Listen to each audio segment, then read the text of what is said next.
Hello everyone, it's Monday, December 14th, 2009, and Monday Night Raw just concluded. It was the special 3-hour edition of Monday Night Raw featuring the 2009 Slammy Awards. I'm going to give you a recap of all the awards, as well as give you a review of the show, which I thought was shit, and I'm gonna give you my Survivor Series. Wow, I'm a month behind. I'm gonna give you my TLC thoughts really quickly. So the show starts right now.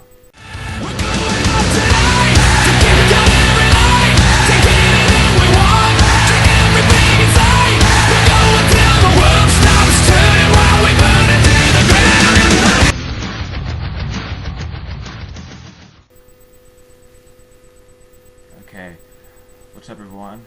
Thank you for watching. Thank you for clicking on my video. And if you haven't subscribed, go ahead and subscribe over there if it's over there, or down there if it's down there, wherever it may be. Okay, so this Monday Night Raw, I thought it was terrible. Alright, so there was 9 Slammy Awards, and I guess they had to make it a 3-hour show. I mean, I don't know why. I think it could have been a 2-hour show. It didn't need to be 3 hours. Let me give you a rundown of the awards. Tag Team of the Year goes to Chris Jericho and The Big Show. Breakout Star of the Year goes to Sheamus, the new WWE Champion. Shocker of the Year is CM Punk, forcing Jeff Hardy to retire after their steel cage match on SmackDown back in August. Match of the Year, Shawn Michaels vs. Undertaker at WrestleMania 25. The Raw Guest Host of the Year, Bob Barker. Extreme Moment of the Year, Jeff Hardy jumps off a 20-foot ladder onto CM Punk below and crashes through the announcing table. The Oh My Moment of the Year goes to Michael Cole vomiting on Chris Jericho at SmackDown's 10-year anniversary. Diva of the Year, as voted on by the WWE Universe, goes to Maria. And Superstar of the Year goes to everyone's favorite superstar, John Cena. And by everyone, I meant no one. I'm just joking. This is a little sarcasm. Anyway, yeah, so I thought the show was terrible. There were so many bad parts of the show. The only thing that I actually enjoyed, which I didn't think I was going to enjoy, was a 3-man commentary team. I am enjoying Michael Cole, Jerry Lawler, and Matt Striker together. They really go well. Although Michael Cole was just laughing throughout the whole night, everything was a joke to him. He was just cracking up, and it was kind of weird. And not only was a lot of the segments terrible, but the matches were really terrible also. So I'm just gonna go through the matches. I don't even really want to give them a score, but if you guys force me to, I will. I'll give them a score. Alright. First match of the night, William Regal, Vladimir Kozlov, and Ezekiel Jackson from ECW facing up against Christian, Kane, and the Great Khali. It was nice to see the Great Khali come back, and it was nice to see him come back up until the point that he actually got in the ring. Then I was like, oh shit, what am I thinking? Great Khali sucks. But either way, Christian, Kane, and the Great Khali win the matchup. Then we have that match I'm gonna give a 1.5 out of 5.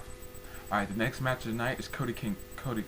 Cody Kingston, yes, they spawned and had a love child. Alright, the next match is Cody Rhodes versus Kofi Kingston. And basically the match is going on. Ted DiBiase rushes the ring and disqualifies Cody Rhodes. Kofi Kingston wins.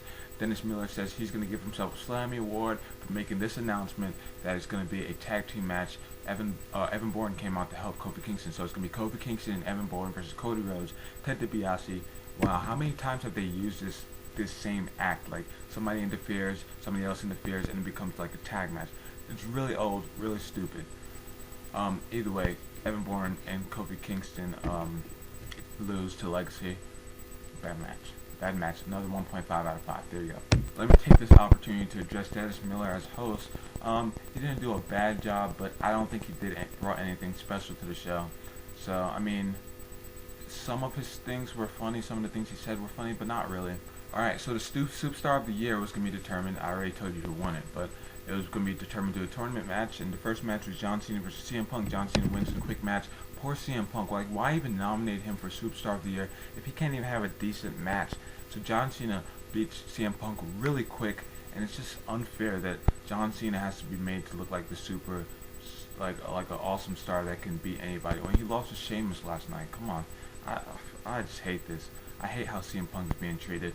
Either way, John Cena wins, and he says he's not going to lose another match until he gets another shot, or until he wins back his WWE Championship match. That means if you guys like watching Raw, which I don't, then you're going to be seeing a lot of John Cena wrestling in matches, and even worse than that, a lot of John Cena winning matches. Alright, so there are a bunch of things that were said by the commentary team. A lot of them were funny, but some of them were plain stupid, and a lot of those were delivered by good old Michael Cole. One of the main things he said, he told Matt Striker that Matt Striker and Tyler Grisham take things too seriously on SmackDown. Guess what, Cole? SmackDown is an actual wrestling show. You know, not every wrestling show can be chock full of dumbass skits that aren't funny at all. And not every show can be like that. Some shows actually have to have wrestling, and wrestling might be a serious thing, just maybe. Yeah, and so that's just one of the many things that upset me that Michael Cole said. A lot of the other things he would say, it was a 3-hour show, so I can't remember everything, but I remember watching the show, and every time Michael Cole would say something stupid, I'm like, Jesus Christ. Matt Striker, I obviously wasn't a fan of him at the beginning, or I'm not a big fan of him, but he's starting to get better in my book at least. Alright, so moving along, there's another DX selling merchandise segment. Alright, and this was actually on the show. Okay, WWE, instead of wasting our time while we're watching a fucking wrestling show, advertising your shit, buy a commercial. Spend your own money and, actually advertise it when we're flicking through the channels because we don't want to watch commercials. Spend it that time because people who actually want to see them will be on the commercials. But if I'm watching your show and I have to sit through DX selling merchandise, that is bullshit, okay? This is a wrestling show, and I don't care how long the show is. It could be 3 hours, it could be 2 hours, it could be a damn hour. I don't care. I shouldn't have to sit through mindless merchandise and advertising for your products. It was just so bad. And Hornswoggle is still there with DX, and it's pissing me off because Hornswoggle is a joke. Yeah, Hornswoggle, the person who is apparently summoning DX to court, is still backstage having fun little segments with DX. It's a damn, it's a train wreck is what Raw is. Alright, hold your brakes, guys. Hold on. Let's take a breather. Alright, I cut the video in half. For the second part of the video, go ahead and click the annotation on the screen. Sorry about that, it was a little too long.